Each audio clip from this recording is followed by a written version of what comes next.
Hello anime fans. तो आप सबका स्वागत है मेरे इस चैनल पे। और आज हम देखने वाले हैं सोलो लेवलिंग के सीज़न 2 के एपिसोड 1 और 2 को। तो जिन लोगों ने अभी तक मेरे चैनल को सब्सक्राइब नहीं करा है, चैनल को सब्सक्राइब कर देना और वीडियो को लाइक शेयर कर देना। तो एपिसोड की स्टार्टिंग में ही हमें एक टेंजन का सीन दिखाया जाता है। साथ ही में हमें वो बंदा जेम्स दिखाया जाता है जिसने कि जिन्वू के डैड को ए रैंक के टेंजन में से पहली बार ढूंढा होता है, और यही वो बंदा होता है जिसने जिन्वू के डैड को पहली बार देखा होता है। साथ ही में हमें यहाँ पे फ्रोजन मोनार्च भी दिखाया जाता है जो कि हमें पिछले कुछ एपिसोड से देखने को मिल रहा है, और वो बोलता है ये भी वो बंदा नहीं है।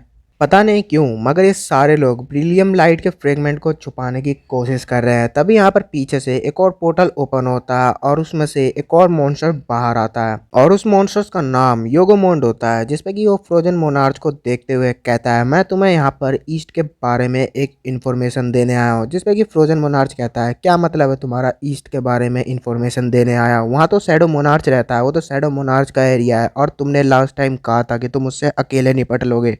जिसपे कि योगोमोंड कहता है बिल्कुल भी नहीं, मेरे को रूलर्स ने साउथ की तरफ भेजा है। जिसपे कि फ्रोजन मोनार्च कहता है तो फिर शैडो मोनार्च का क्या होगा? जिसपे कि योगोमोंड कहता है उसकी टेंशन तुमको लेने की जरूरत नहीं है, उसको आर्किटेक्ट खुद संभाल लेगा। साथ ही में वो उसे बोलता है मेरे पास तुम्हारे लिए एक और बड़ी खबर है, और ये बात कंफर्म हो चुकी है कि उसी जगह पे एक फ्रेगमेंट ऑफ लाइट भी है। जिसपे कि मोनार्च ऑफ फ्रोज बहुत ज़्यादा खुश हो जाता है और मुस्कुराते हुए कहता है ये तो बहुत ही अच्छी खबर है। जिसपे यहाँ पे युगोमोंड उससे कहता है तो तुम क्या करने की सोच रहे हो? जिसपे यहाँ पे फ्रोजन मोनार्च कहता है अगर मुझे मौका मिला तो मैं उसे जरूर हासिल करना चाहूँगा। साथ ही में वो बोलता है मैं तुम्हें एक और बात बताना चाहता हूँ, मुझे लगता है हम यहाँ पे ट्रैप में फंस चुके हैं। और वहीं सामने से जिन्वो के डैड आते हैं। नार्ड ऑफ फ्रोज जिन्वो के डैड की तरफ देख के कहता है इसके पास तो फ्रेगमेंट ऑफ लाइट की छोटा सा टुकड़ा भी नहीं है, तो आखिर इसने हमको इतने बड़े ट्रैप में फंसाया कैसे? जिस पे कि जिन्वो के डैड उससे बोलते हैं ईस्ट ईस्ट से तुम्हारा क्या मतलब है? क्या तुम्हारा मतलब साउथ कोरिया से है? जिस पे कि वो मोनार्च बोलता है तुम्हारा इससे क्या लेना देना है, तुम्हारा तो यहाँ पर साउथ कोरिया से कोई मतलब भी नहीं है।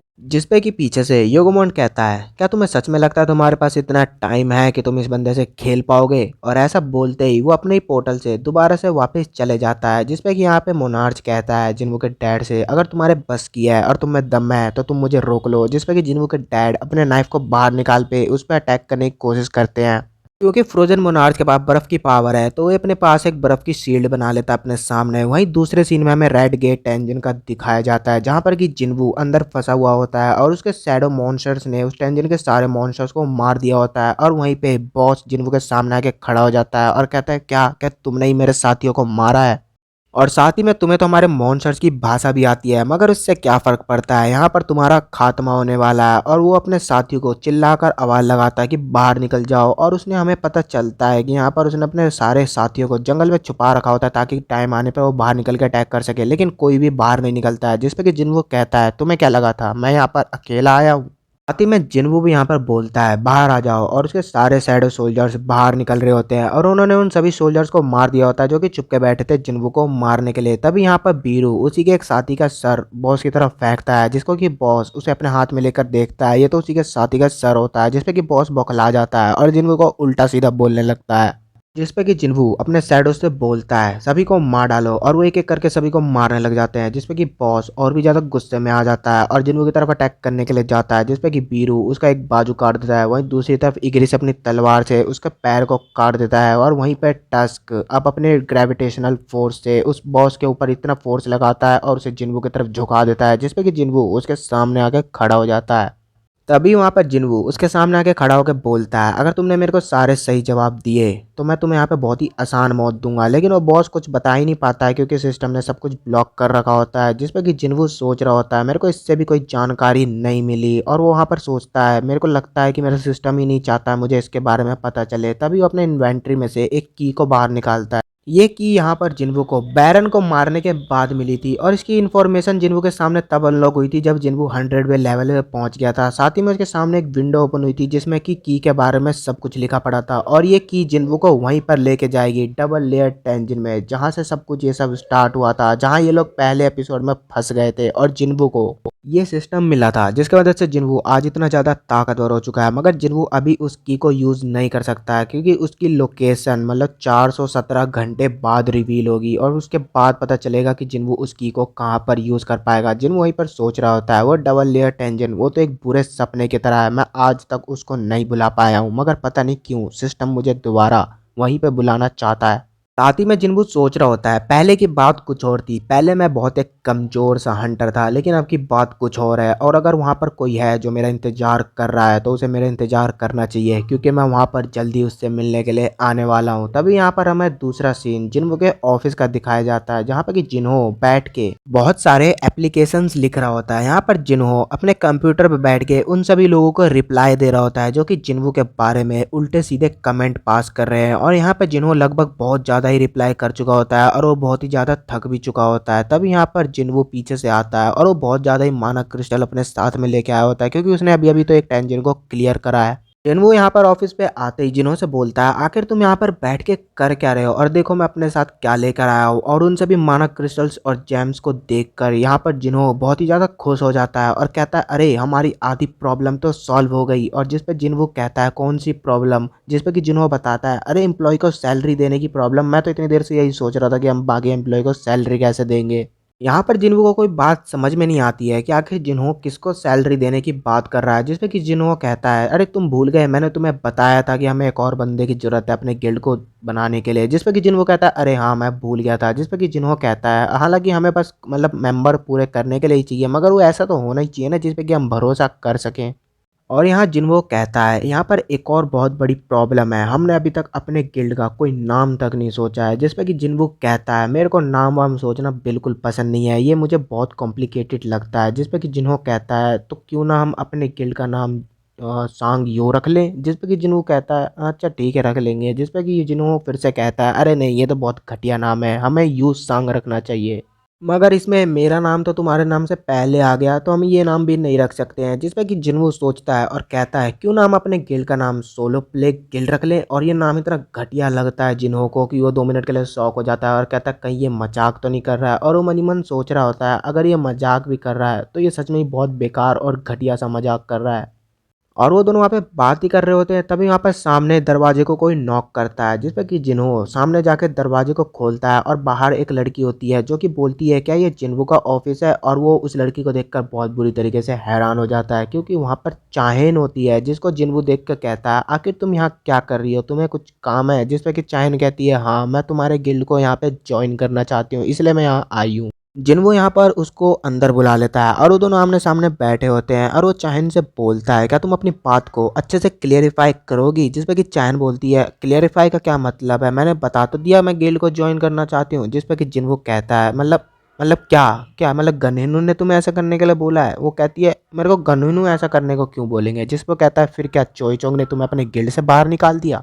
जिस पे कि चाहन कहती है आखिर वो मेरे को क्यों अपने गिल्ड से बाहर निकालने लगे। जिस पे कि जिन्हों कहता है तो फिर तुम हमारे सोलो प्ले गिल्ड को क्यों ज्वाइन करना चाहती हो। और ये नाम इतना बेकार सुनने में लगता है। यहाँ पे चाहन भी कह रही होती है आखिर ये कैसा घटिया नाम रख रखा तुमने अपने गिल्ड का, ये कैसा नाम है। जिस पे कि जिन्हों कहता है मतलब ये क्या तुम्हें सुनने में अच्छा नहीं लग रहा है, हमने तो बहुत सोचने समझने के बाद ये नाम रखा है। जिस पे कि पीछे से इन्हों भी चिल्लाते हुए बोलता है मैंने तुमसे कब कहा कि हम ये नाम रखेंगे, तुमने अकेले ही डिसाइड रख लिया कि हम इसका नाम सोलो प्ले रखेंगे, ये बहुत बेकार नाम है, हम ये नाम बिल्कुल भी नहीं रखने वाले हैं। इस पे कि जिन्हों बोलता है तुमने कोई सामने से रिप्लाई नहीं दिया था तो मुझे लगा तुम्हें ये नाम अच्छा लगा होगा। साथ ही में जिन्हों चायन की तरफ देखता है जिसकी हार्ट बीट बहुत ज़्यादा तेज चल रही होती है और जिन्हों कहता है इसके अंदर तो कुछ चल रहा है और ये बात को मेरे से छुपाने की कोशिश कर रही है। और यहाँ पे चायन बहुत ज़्यादा शर्मा रही होती है जिसपे कि जिन्हों सोचता है आखिर ये हमारे गिल्ड को ज्वाइन क्यों करना चाहती है। और यहाँ पे जिन्हों कहता है आखिर तुम हमारी गिल्ड को क्यों ज्वाइन करना चाहती हो, तुम्हें तो अभी अवेकन हुए 2 साल भी नहीं हुए हैं, तुम तो हंटर गिल्ड वालों के साथ कॉन्ट्रैक्ट में होगी ना। जिस पर चायन कहती है हाँ बिल्कुल तुम सही कह रहे हो और अगर मैंने टाइम से पहले छोड़ा तो मेरे को पेनल्टी देनी होगी जो कि मैं पे करने के लिए तैयार हूँ। यहाँ पे जिन्हों सोचता है ये पेनल्टी देने के लिए भी तैयार है, आखिर हमारे ऐसा गिल्ड में आखिर है क्या। और वो चायन से बोलता है हमारा गिल्ड बहुत ही ज़्यादा न्यू है, हमारे पास रिसोर्सेज की कमी है और हम शायद तुम्हें मतलब हाई पे भी ना दे पाएँ।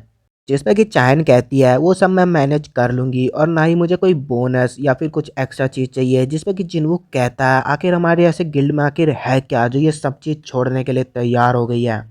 जिन्हों यहाँ पर चायन से कहता है तुम्हें यहाँ पर कुछ भी हासिल नहीं होने वाला है, आखिर तुम चाहती क्या हो। जिस पे कि चायन कहती है आखिर मैं इसको कैसे समझाऊं, जब मैंने इसे पहली बार देखा था तब इसमें से कोई भी गंदी स्मेल नहीं आ रही थी हंटरों वाली, तब से ही मेरे को ये बहुत ज़्यादा पसंद है। और मैंने इसके बारे में रिसर्च भी करी तब मेरे को जाके पता चला कि ये एक एस रैंक का हंटर है और ये कोई बुरा इंसान नहीं है।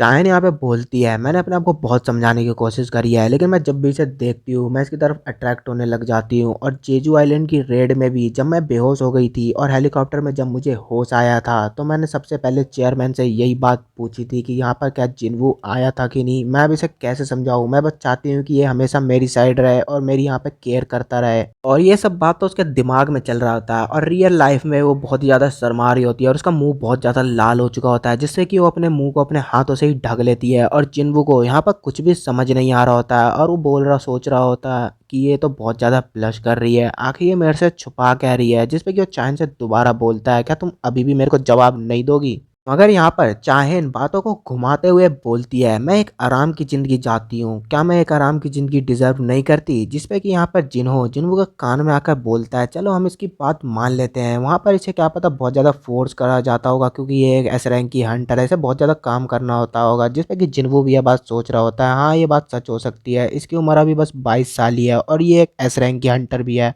इसे वहाँ बहुत ज़्यादा मेहनत करनी पड़ती होगी और यहाँ पर तो सारा काम मैं अकेले ही देख लूँगा, इसे ज़्यादा मेहनत नहीं करनी पड़ेगी। जिस पे कि वो उससे कहता है, अच्छा ठीक है तुम हमारे गिल्ड को ज्वाइन कर सकती हो, मगर तुम्हें एक टेस्ट देना पड़ेगा, एक एंट्रेंस टेस्ट। और यहीं पर हमारे इस एपिसोड की एंड होती है। तो मिलते हैं नेक्स्ट एपिसोड में, और अगर एक्सप्लेनेशन अच्छी लगी हो तो कमेंट करके बताना और वीडियो को लाइक शेयर कर देना।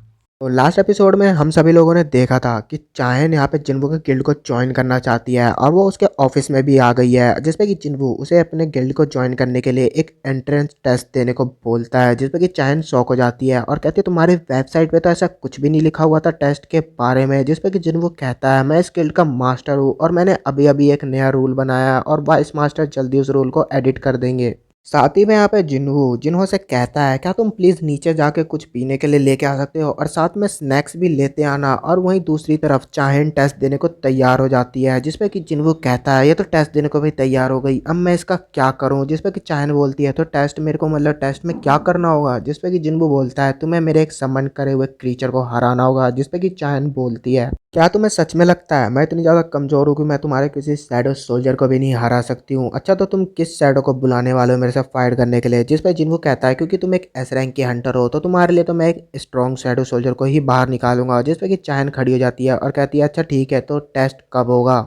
साथ ही में चाहन बोलती है, तुम्हारे इस टेस्ट के लिए और उस फाइट के लिए हंटर एसोसिएशन का जिम सही रहेगा। जिस पर कि जिन वो कहता है वो बहुत ज़्यादा दूर है और इसी बहाने मैं अपने शैडो एक्सचेंज की स्किल को भी टेस्ट कर सकता हूँ कि मैं अपने साथ दो बंदे साथ में टेलीपोर्ट कर सकता हूँ या नहीं। और वो चाहन से कहता है, हम वहाँ से नहीं जाने वाले हैं, हम एक आसान रास्ता चुनने वाले हैं, तुम मेरे नज़दीक आओ। और वो चाहन को पकड़ लेता है और कहता है, आई होप तुम्हें इससे कोई प्रॉब्लम नहीं होगी। और तभी वहाँ पर जिन्वो कहता है, शैडो एक्सचेंज। और जिन्वो यहाँ पर उस जिम में पहुँच जाता है और उस रूम में जिन्वो और चाहन की जगह पे एक हाई और आ जाता है। और जैसे ही वहाँ पे जिन्हो रूम के अंदर एंटर करता है स्नैक्स लेके और कहता है, ये लो तुम इसे खा लो। जिस पे कि वो हाई और जिन्हो के हाथ से वो स्नैक्स लेके खाने लग जाता है और जिन्हो यहाँ पे शॉक हो जाता है कि ये कहाँ से आ गया। और यहाँ हमें दूसरा सीन उस जिम का दिखाया जाता है जहाँ पर जिन्वू और चाहेन टेलीपोर्ट हो चुके होते हैं। और वहाँ पर जिन्वू कहता है, मुझे जैसा लगा था और अंदाजा था, मैं अपने साथ दूसरे बंदे को भी साथ में एक्सचेंज कर सकता हूँ। मेरा ये शैडो एक्सचेंज एक गेट की तरह है जहाँ पर कि मैं किसी भी अपने एक बंदे को और किसी और को भी साथ में अपने शैडो के साथ एक्सचेंज कर सकता हूँ किसी भी जगह पे। हालांकि इसको मतलब पूरा करने के लिए मुझे 3 घंटे चाहिए होते हैं। मैं मानता हूँ मैं 3 घंटे में इसको एक ही बार इस्तेमाल कर सकता हूँ, लेकिन ये बहुत ज़्यादा अमेजिंग है। मैं इसकी मदद से किसी भी दुनिया के किसी भी कोने में आसानी से पहुँच सकता हूँ। साथ ही में चाहन से कहता है, तो चलो तुम्हारी टेस्ट स्टार्ट करते हैं। जिस पे कि चाहन कहती है, मैं अपना वेपन तो लाई नहीं। जिस पे जिन्वू कहता है, क्या वो माइनिंग वाला वेपन। जिस पे कि चाहन बहुत ज़्यादा शर्माने लगती है और यहाँ पर जिन्वू कहता है, अरे तुम टेंशन मत लो, मैं तो बस मजाक कर रहा था। यहाँ पर चाहन शर्माते हुए जिन्हों से कहती है, अच्छा ठीक है कोई बात नहीं, मैं स्टोरेज रूम से कोई वेपन ले लेती हूँ, वहाँ पे बहुत ज़्यादा वेपन्स होते हैं। साथ ही में अपने हंटर लाइसेंस की मदद से उस गेट को ओपन करती है। वहाँ स्टोर रूम में बहुत ज़्यादा ही वेपन्स रखे होते हैं और चाहन सोच रही होती है, हालांकि ये सारे वेपन हाई लेवल के नहीं है, लेकिन फिर भी कोई बात नहीं, ट्रेनिंग के लिए तो ये अच्छे ही होते हैं। और उसमें से एक शॉट को उठाते हुए बाहर आ जाती है। उस तलवार के साथ देखकर जिन्वू बोलता है, क्या तुम श्योर हो कि ये हल्की सी तलवार तुम्हारे लिए सही रहेगी, तुमने आज से पहले कभी इसके साथ प्रैक्टिस भी नहीं करी है। जिसपे कि चाहन बोलती है, कोई फर्क नहीं पड़ता मैं किस वेपन से लड़ रही हूँ, वैसे भी तुम्हारे मैजिक बीस्ट को क्या पता चल रहा है कि मैं तैयार हूँ भी या नहीं। साथ ही में जिन्वू कहता है, ये तो बहुत ही ज़्यादा चालाक है, अगर मैंने कोई अपने नॉर्मल से नाइट को बाहर निकाला ये तो उसे बड़ी आसानी से मार देगी। जिसपे कि जिन्हों यहाँ पर इग्रिस को बाहर निकालते हुए बोलता है ये मेरा सबसे अच्छा तलवारबाज है, साथ ही में ये मेरा सबसे ताकतवर नाइट भी है। जिसपे कि चाहन बोलती है अच्छा ठीक है, तो विनर का कैसे पता चलेगा। जिसपे कि जिन्हों बोलता है जब तक तुम सरेंडर ना कर दो या फिर मेरा इग्रिस हार ना जाए। यहाँ पर जिन वो मनी मन सोच रहा होता है मैंने उससे ऑफिस में बोला था कि मैं सबसे ताकतवर शैडो सोल्जर को बाहर निकाल लूंगा, लेकिन अगर मैंने बीरू को बाहर निकाला तो उसे देखते ही ये तो ट्रोमेटाइज हो जाएगी, उसको सारी मेमोरी दोबारा से हिट होने लग जाएगी। दूसरी तरफ वो चाइन की तरफ देखता है जिसपे कि उसकी मैजिकल पावर बहुत ज़्यादा ही होती है, जिसको जिन वो देखकर शौक हो जाता है और उसे याद आता है कि वहाँ पर चाइन ने उसे बोला था कोई फर्क नहीं पड़ता कि वो कौन सा वेपन यूज़ कर रही है। जिसपे कि जिन वो कहता है 2 मिनट रुको। जिन्वो यहाँ पर अपनी इन्वेंट्री में से बैरन की स्वॉर्ड को बाहर निकालता है और उसे इग्रिस को दे देता है, क्योंकि इग्रिस बहुत ही अच्छा तलवार बाज है, तो वो वहाँ पर उस तलवार को बहुत ही अच्छे से इस्तेमाल करता है और उसको मूव करते हुए लाइटनिंग निकालते हुए सामने की तरफ छोड़ता है, जिससे कि सामने की दीवार बहुत ज़्यादा ही टूट फूट जाती है। मगर चाइन बहुत ज़्यादा ही तेज होती है और वो उसे बड़ी आसानी से डॉज कर लेती है। और यहाँ पर जिन्वो भी बोल रहा होता है ये तो बहुत ही ज़्यादा तेज है, अगर इसकी जगह कोई आम इंसान होता वो तो अभी तक लगभग लगभग मर चुका होता। तभी यहाँ पर चाइन अपनी फुल स्पीड के साथ यहाँ पर इग्रिस के ऊपर अटैक करती है, जिसको कि इग्रिस अपने तलवार से बड़ी आसानी से रोक लेता है। वहीं दूसरी तरफ हमें चेयरमैन का सीन दिखाया जाता है, जो कि उन्हें बहुत ही ताकतवर एनर्जी फील हो रही होती है और वो कह रहे होते हैं आज तो जिम को किसी ने बुक भी नहीं करा, तो वहाँ से इतनी इलेक्ट्रिसिटी कहाँ से आ रही है। जिसमें कि गनहिनु अपने सेक्रेटरी को फ़ोन करके कहते हैं जल्दी से जिम के सारे मेन कैमरों के रिकॉर्ड्स मेरे पास भेजो। और वो जैसे ही रिकॉर्ड्स को देखते हैं वहाँ पर उन्हें जिन्वू और चाहन दिखते हैं और वो कहते हैं ये दोनों इतने नज़दीक कैसे आ गए इतनी जल्दी, और ये दोनों यहाँ पर कर क्या रहे हैं। तभी यहाँ पर गनहिनु को याद आता है जब चाहन हेलीकॉप्टर में उठी थी तो सबसे पहले वो जिन्वू के बारे में ही सोच रही थी, और यहाँ पर गनहिनु मुस्कुराने लगते हैं। साथ ही में चेयरमैन सोच रहे होते हैं मैं बहुत ज़्यादा बूढ़ा हो चुका हूँ, इसलिए शायद मैं उन बच्चों की फीलिंग्स को नहीं समझ रहा हूँ। और वो अपने सेक्रेटरी को बोलते हैं सारे कैमरों को ऑफ कर दो और रिकॉर्ड्स में डाल देना कि आज जिम की छुट्टी है। वहीं दूसरी तरफ हमें जिम का सीन दिखाया जाता है जहाँ पर कि चाहन ने इग्रिस को हरा दिया होता है और चाहन जिन्वो से बोलती है ये तुम्हारा सबसे ताकतवर शैडो सोल्जर तो नहीं था, जल्दी से अब उसको बाहर निकालो। जिसपे कि जिन्बू चाहन से कहता है मैंने अगर उसे बाहर निकाला तो मेरे ख्याल से तुम बहुत बुरी तरह जख्मी हो सकती हो। जिसपे कि चाहन कहती है कोई फर्क नहीं पड़ता, वैसे भी मैं तो उसके साथ एक रीमैच चाहती हूँ। जिसपे कि जिन्बू 2 मिनट के लिए शॉक हो जाता है और मनी मन सोच रहा होता है, साथ ही में उससे बोलता है क्या तुम उसके बारे में पता है। और जिसपे कि चाहन कहती है हाँ मैंने उस क्रीचर को फुटेज में देख लिया था और मुझे पता है तुमने अब उसे अपना शैडो सोल्जर बना लिया है।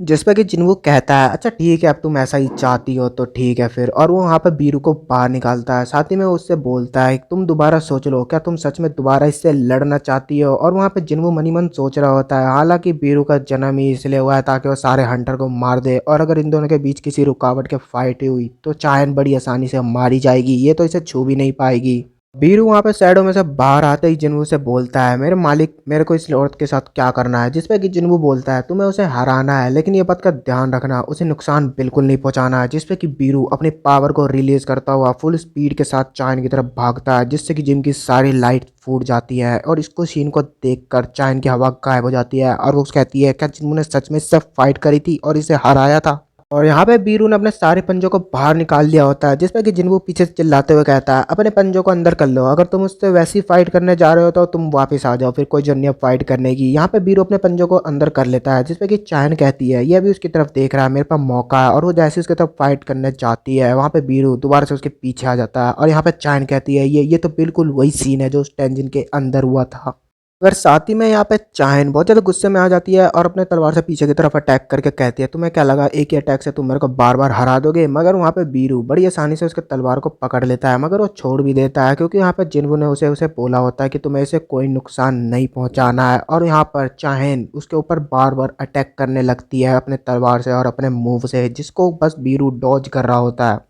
और ये बात को चाहन भी नोटिस कर लेती है और शॉक हो जाती है और वहाँ पे बीरू से कहती है आखिर तुम मेरे पे अटैक कर क्यों नहीं रहे हो, क्या तुम्हें लगता है मैं बहुत ज़्यादा कमज़ोर हूँ। जिसपे कि बीरू गुस्से में आ जाता है और उसके सामने आके बढ़ के बहुत ही तेज से चिल्लाता है, और उसकी ये पावर को देखकर वहाँ पर चाहन बहुत ज़्यादा डर जाती है और पीछे हो जाती है। जिसपे कि जिन्वो कहता है तो विनर डिसाइड हो गया। साथ ही में चाहन से बोलता है क्या तुम हार मानती हो। जिसपे चाहन कहती है मैंने यहाँ पर अभी तक हार नहीं मानी है, मैं अपने पैरों पर खड़ी हूँ तो मैं अभी भी लड़ाई करूंगी। जिस पर कि जिन्हों शौक हो जाता है और कहता है क्या इसका सच में दिमाग खराब हो गया, ये बस मेरे गिल्ड को ज्वाइन करने के लिए यहाँ पर अपनी जान देना चाहती है। मुझे लगा था बीरू की पावर देखकर ये डर जाएगी। साथ ही में जिन्हों बीरू की तरफ देखकर कहता है ये तो पैदा ही दूसरों को मारने के लिए हुआ है। इसलिए इसका नेचर ही यही है कि जब इसको गुस्सा आएगा तो ये अपने सामने वाले दुश्मन को मार डालेगा। और मुझे अभी ऐसा फील हो रहा है कि ये अपने इस सेंस को और अपने गुस्से को दबाने की कोशिश कर रहा है, क्योंकि मैंने इसे ऑर्डर दिया था कि ये चाइन को कोई भी नुकसान नहीं पहुंचाएगा। बीरू एक जानवर है और उसे अपने सामने वाले को देख के ही पता चल जाता है कि वो उसका शिकार है या फिर वो उसका शिकार बनने वाला है। मगर यहाँ पे बीरू ज़्यादा देर तक अपने नेचर को दबा नहीं पाता है और यहाँ पर वो गुस्से में आ जाता है और अपने पंजों को बाहर निकाल कर चायन पर अटैक करने के लिए जाता है। मगर चायन उसे डॉज कर लेती है और अपने तलवार को ऊपर कर कर अपना स्पेशल मूव से उस पर अटैक करने लगती है। यहाँ पर चायन उस पर लाइटिंग शॉट से अटैक करती है, लेकिन बीरू का शेल बहुत ज़्यादा मजबूत होता है जिसपे कि चायन की तलवार वहाँ पर टूट जाती है। मगर फिर भी चाहन यहाँ पर रुकती नहीं है, वो हवा में एक छलांग मारती है और कहती है मेरे पास अभी भी एक मौका है, और अपनी टूटी हुई तलवार से ही एक लाइटनिंग शॉट क्रिएट करती है और उससे बीरू के ऊपर अटैक करती है, जिसको भी गिरू बहुत गुस्से में आ जाता है और कहता है मेरी क्वीन ने मुझे बस एक ही ऑर्डर दिया था कि अपने सारे दुश्मनों को मार डालो, और ये औरत मेरी दुश्मन है और अब मैं ऐसा ही करने वाला हूँ, मैं इसे मार डालूंगा। और यहाँ पर वो अपने ब्लड लस्ट मोड को एक्टिवेट कर लेता है, जिसपे कि जिन्वू पीछे से चिल्लाता है रुक जाओ, मगर यहाँ पे बीरू को कुछ भी सुनाई नहीं दे रहा होता है। और वहाँ पर जिन्वू अपने फुल स्पीड से आगे जाके बीरू के पंजों को पकड़ लेता है और जिन्वू उससे कहता है मैंने तुम्हें बोला था रुक जाओ, मगर तुमने सुना क्यों नहीं। और बीरू वहाँ पे पीछे चले जाता है, जिसपे कि जिन्वू चाहन से कहता है क्या तुम ठीक हो। और वहाँ पे बीरू अपने घुटनों पे बैठ कर कहता है मेरे मालिक मुझे माफ़ कर दे। वहाँ पर जिन्वू बीरू की तरफ देखता तो है मगर उसे कुछ भी नहीं कहता है। तभी वो चायन की तरफ दोबारा देखता है और उसे कहता है आखिर तुम मेरे गिल्ड को क्यों ज्वाइन करना चाहती हो, मेरा गिल्ड तो बहुत ही ज़्यादा नया है और अभी तक हमने इसका नाम भी डिसाइड नहीं करा है, और तुम ऐसे गिल्ड को क्यों ज्वाइन करना चाहती हो, साथ ही में तुम अपने हंटर गिल्ड को क्यों छोड़ना चाहती हो बिना कुछ मतलब, क्या तुम मेरे को जवाब दोगी। जिसपे चायन कुछ नहीं बोलती है और जिन्वू कहता है क्या तुम अभी भी यहाँ पर ऐसी ही खड़ी रहोगी, क्या मुझे सच में यहाँ पे भी कोई जवाब नहीं मिलने वाला है। चायन फिर भी कुछ नहीं बोलती है, जिस पे जिन्वू कहता है क्या तुम मुझे लाइक करती हो। जिस पे चायन शॉक हो जाती है और 2 मिनट के लिए चुप हो जाती है और कहती है शायद शायद ऐसा है, मैं तुम्हें लाइक करती हूँ। और बस यहीं पर हमारे इस एपिसोड की भी एंड होती है। और एक्सप्लेनेशन अच्छी लगी हो तो कमेंट करके जरूर बताना और वीडियो को लाइक शेयर कर देना। मिलते हैं नेक्स्ट एपिसोड में।